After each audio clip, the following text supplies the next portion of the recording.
Here's a life-changing experience for y'all. I was just rereading the stories in the Datura vault, and I decided that my experience would be one that folks would like to read. So, let's go back a ways, to August 22nd, 1998. A date that will live in infamy for me. At that time, I had just finished my first year in college, and had been working with relatives in Mississippi that summer to save money and go out to work as a roofer in New Mexico with a college buddy. My father thought I was wasting my time, dropping out of college to go roam about the country. But I was ready to get out of my home state of Louisiana and take to the road. The road led to Dallas, Texas, where my buddy, we'll call him Lucifer, was staying with another friend. Let's call her E, for a time. The plan was for me to leave Mississippi, go home to Louisiana, and storm out to Dallas, to be free from the clutches of home for the first time of my life. The day I left Louisiana for Texas, I felt a tremendous surge of freedom, almost orgasmic in its implications. I felt like I had been released from a kind of prison, and was ready to hit Dallas and party for a week before heading on to New Mexico with Lucifer. The stage is set. I arrive in the sprawling metropolis and experience the debilitating effects of the worst heat wave in the city in years. Temps were up over 110 with the heat index. It was god-awful hot, y'all. I make my way through the scramble to E's apartment she shared with her mother, a cool hippie type. There, I reunited with my good friends, and we chill and get stoned, catching up on each other's summer adventures up to that point. Eventually, we feel like going out. So, Lucifer goes off to visit a girlfriend, and E and I go to her boyfriend's apartment complex to go swimming in the pool. I put on my shorts, placing my wallet and keys into my luggage, an action I was very glad I did later on, and we went off to take a nice cool dip. We arrive, I meet E's boyfriend for the first time, and we splash around for a while. As it starts to get dark, an impromptu party erupts around the pool. A keg gets brought out, and everyone proceeds to get fucked up, Texas style. The complex seemed to house many college-aged party kids, so there was just partiers coming out of the woodwork. All different kinds of folks, from ghetto gangsters to rave kids to cowboys crowded around having a mellow time. But this benevolent vibe didn't last for very long. A couple of people pull knives, and I hear someone say, "He's got a gun," so everyone scatters. We all run into E's boyfriend's apartment to escape the carnage. Inside, everyone chills out. And soon, the bong's going around, and the beer is flowing again. I check out the motley collection of people around me. I didn't know a soul, but everyone seemed to be fairly cool, and ready to seriously get down. I had no idea that one of the party's attendees was about to unveil something for which there is no words, no explanations, just a magic plant that takes you to the edge of death and pushes you right over. That's right, kiddies. Enter Jimson weed onto the stage. Now, I was familiar with Jimson weed, having read Carlos Castaneda's experiences with this plant ally, but I had no idea what awaited me. This guy pulls out a gallon-sized Ziploc baggie, about halfway filled with some kind of seed. This, everyone, is Jimson weed. It'll make you trip for like 2 days.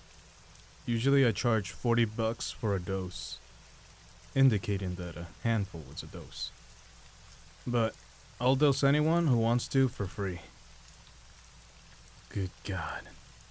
When someone starts handing out drugs, I'm usually first in line. But the earlier violence outside, and the fact that I knew no one there, kept me from swallowing the seeds that the dealer handed to me. I decided to wait for my friend Lucifer to return from his girl's house to see if he wanted a trip. A couple of other fellows immediately swallow their handfuls.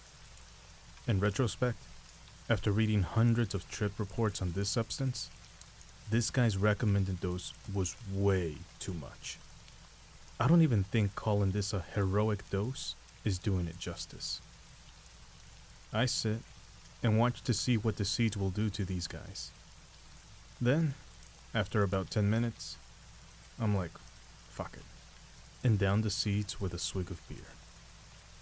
5 minutes later, I know I'm fucked. One of the guys starts to stare at the wall, unblinking, unresponsive. His behavior is weird because earlier, he had been very lively. But now, he was catatonic. I mean, this guy was out of it. People started to get worried. When the guy suddenly comes to, leaps up, and dashes out the door. Later on, the guy said that he realized he was in for the trip of his life. So he went to his apartment, locked himself inside, and spent the next 2 days destroying his place and locked into the worst form of insanity. The other guy stood up like the other dude, but started to run into walls as hard as he could. Everyone tried to restrain him, but it was like he was on PCP or something. Ah, shit, I thought. I'm about to become very fucking deranged. It was a horrible feeling. And a few minutes later, I started to get the worst stomach cramps of my life, and my body told me, you've just poisoned yourself badly, and you might not make it. I got very scared, and ran into the bathroom where my stomach proceeded to turn itself inside out. I think this action probably saved my life. After I was finished, I had this feeling like I had drunk a couple of cases of beer, and my legs were so wobbly I couldn't hardly walk. Every muscle in my body felt flabby and loose.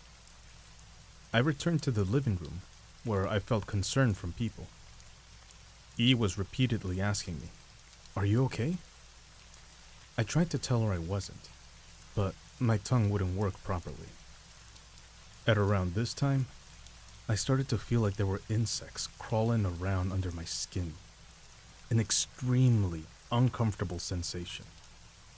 It was so bad that I began to claw at my flesh in order to rip them out. The last thing I remembered was leaping up off the couch and running out the door. Then, blackness. I don't know what happened. It was like being in a dream. Entities swirled around me, and I had the vague sensation of being around people. But my memories of this time are kinda like recalling a hazy dream. Nothing substantial. Finally, I woke up. It was morning, and I was in an apartment, lying on the floor curled up in a fetal position, naked. How I had arrived at this particular point in space and time was a mystery to me. My eyes were dry as a desert, and my contacts were sticking to my eyelids, making everything look really fuzzy. The odd thing was, it was like I had woken up into a dream. But I was aware that the dream was consensus reality, but a dream nonetheless. I felt incredibly happy, and full of elation. Suddenly, I was aware of human presences entering the room. Intrigued, I studied them to become aware of their intent. One of the people seemed to be an average middle-aged man, but to my surprise, the other two were wearing uniforms and were armed. Why, it's the police, I thought. But why are they here? What is going on? The police came over to me and started to ask me questions. I couldn't tell if they were real or not, but I jabbered my jaws in a manner resembling speech, and they seemed satisfied with my answers. One of the officers gets a bedsheet from somewhere and wraps it around me, toga style. I thought I had changed into someone from ancient Greece, and couldn't figure out why my hands were being cuffed. Surely, the Greeks need their hands free. I was led out into the bright sunshine, when I realized just how thirsty and sensitive to light my eyes were. But I was just having the greatest time getting arrested. It was like I was aware of this happening to me, but I was so far away. I was like, it's a dream, and I'll wake up back in my bed in Louisiana. So I went along with the officers to see where they would take me. Along the way, I tried to make jolly conversation from the back seat, realizing that I'm being arrested. So, tell me, gentlemen, what exactly am I being arrested for? They wouldn't respond. Oh well, I thought, and continued my conversation with the other people in the back seat with me. It was weird. I was talking to this guy in the back seat, and he promptly disappeared. But I really wasn't disturbed by this. The cops continued to ply me with questions like, which day is this? The year? Who's the president? And other such inanities. I answered them all with gusto and personality, because I wanted them to like me. In response to their question, so, what drugs do you like to do? I responded, well, I just got really drunk at the kegger last night, officer, and I just don't know what happened after that. Now that I look back on that, I'm glad I instinctively knew not to admit the fact that I was blasted on Jimson weed, thereby saving me 3 days in the psycho ward. We pull into the giant structure located in the heart of Dallas, which is the Dallas County Jail.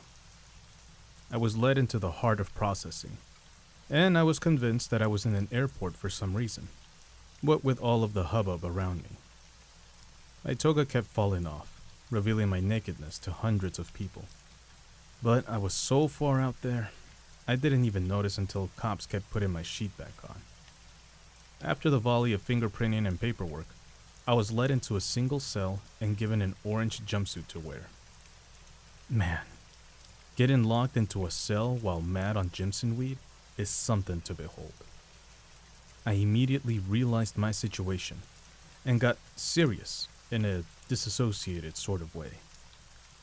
It was the first time I had ever been in jail, but the emotional impact of this was lost on me, as I was totally oblivious to everything.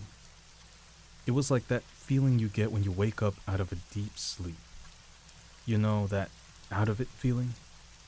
It was like that, except about 100 times stronger. I tried to get my faculties in order, but was tripping so hard still, I couldn't do anything but wait.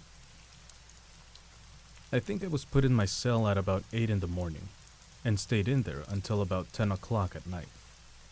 It was like I turned on my survival mode, and even ate the shitty prison food, because I knew I needed to keep up my strength. As the day wore on, I started to come back to reality, and I started to worry about exactly what I had done to get here. Had I killed somebody? Attacked someone? I had no idea of the serious transgressions that had landed me here, and no one would tell me. Finally, at long last, a jailer came and let me out, handcuffing me to a group of about 10 other people. Okay, people, it's time to go see the judge. All right, I thought. Now I get to find out what I had done. After arriving in the courtroom, the judge scrolled down the list, and finally, when she got to my name, I feared the worst. The charge? Disorderly conduct. Whew, I thought. Doesn't sound so serious. I was elated in a way. The next thing I know, I'm going through another set of corridors to stand in another line. The friendly jailer keeps us all there, joking about what we were all going to do when we got out. I bet y'all will go get drunk, huh? He grinned, and he looked at me. What in the hell you do?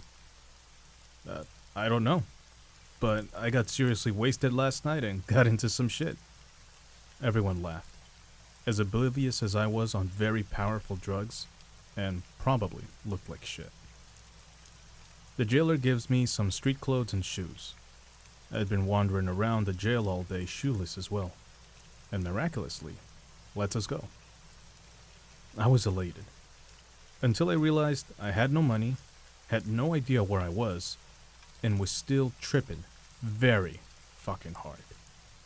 In jail, I had been surrounded by a lot of people, and I kept feeling like they were all still around me. I was at a loss of what to do, so I just set out walking.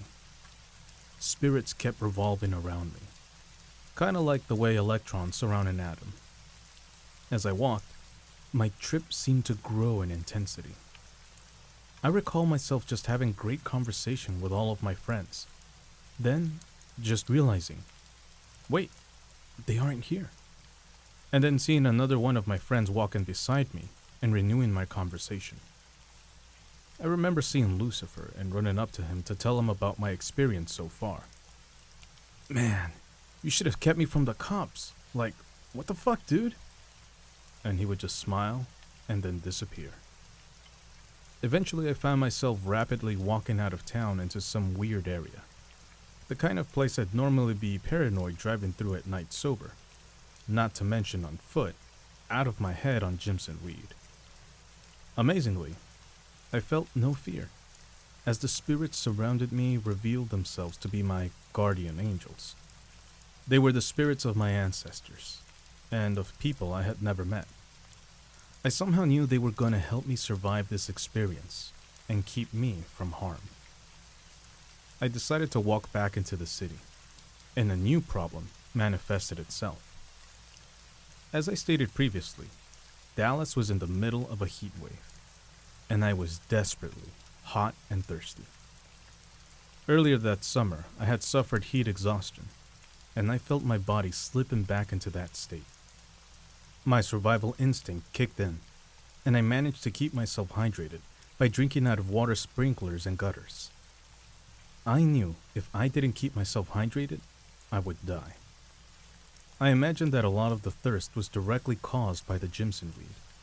Man, that stuff just sucks it out of you. I finally reached a point, after walking around the city for several hours, that my body needed rest. So I found a spot under an overpass with a spectacular view of the city. I went to sleep and woke up at dawn. Immediately upon waking, I resumed my walking. My delirium seemed to be increasing as the day progressed and the temperature climbed. It seemed like I just couldn't keep enough fluids in me, and that I was slowly dying. Suddenly, I had a flash of memory. I remembered the name of the street that E's apartment was on. Encouraged by this recall, I asked everyone I ran into until I was pointed in the right direction. "It's about 6 miles that way," said some of the denizens of the city. Great. Another 6 miles in this heat, along the side of one of the main expressways in the city. It was like the Baton Death March to me. I knew that I was in a struggle for my life, and there was no more water to be found. I knew I was getting very close, but the heat exhaustion claimed me, and I knew my situation was getting critical. I called on my guardian spirits to help me, but they were nowhere to be found. Out of the blue, I hear a cry. "Hey man, come over here and get some water. You don't look so good." I looked to where the voice was coming from, and I spied a city work crew, and a black man was waving me over to their water cooler. At first I thought these were imaginary people like all of the rest, but then I took a swig of water and realized that the spirits had saved me once again. I looked at the man who had called me over, and I realized that his spirit was one of the ones that had accompanied me since I had gotten out of jail. He was like a redeeming angel. I gushed thanks to him, and asked him if I was close to the street I was looking for. "Yeah, it's right over there, about a couple of blocks up." Eureka! I was gonna survive after all. I staggered the rest of the way to the street, and then followed it to the apartment building where E lived. I went to her door and knocked. Lucifer opens the door and totally flips out. We were very glad to see one another, as they all thought I was dead. I don't remember anything except falling out on the floor in a dead faint, aware that I had made it out of the most trying event of my life. The aftermath. It took me about 4 days to get back to normal. I had to use a cane to walk for about a week after, as my body had been smashed like I had been in a motorcycle accident. Evidently, I had fallen repeatedly during my blackout phase. I pieced together what had happened to me with the help of people who had been at the party. Seemed that I had jumped up out of the apartment, took off all of my clothes, and had spent the rest of the evening jumping in and out of the pool, accounting for all of the abrasions and lacerations suffered from banging into concrete repeatedly. What got the cops called was that I started to go to people's apartment, stark naked of course, and saying, "I am the Terminator," then laughing gleefully and running away. So I didn't do anything too bad. The worst thing that came out of this entire ordeal was that E's boyfriend got kicked out of his apartment because of my behavior. Turns out the guy who had been with the cops when I came to was the apartment manager, and that my arrest was enough to get E's boyfriend and roommates kicked out. Pretty weak reasoning, but shit happens, I guess. Surprisingly, the boyfriend and roommates weren't really mad at me, saying, "It could have been any one of us, dude." I was decent and helped them move their shit out. While I did this, I had a lot of these people who lived in the complex make comments like, "Fucked up, weren't you?" and "Nice ass," and shit like that. Hey, I would have laughed at me too. I will never do Jimson weed again, but I am glad for the experience. If any of y'all do it, be out somewhere far away from civilization with plenty of good trip sitters, and prepare to have one foot in the land of the dead and one in the land of the living for about 3 days. This experience changed me as much as my first acid trip did, but this plant will make you realize what death is all about. It was said that Jim Morrison, known for his seemingly superhuman ability to consume substances without any ill effect, was permanently changed by this weed, as was I. Be careful, y'all, and stay away from this stuff, because its trip is a death trip. Love and light.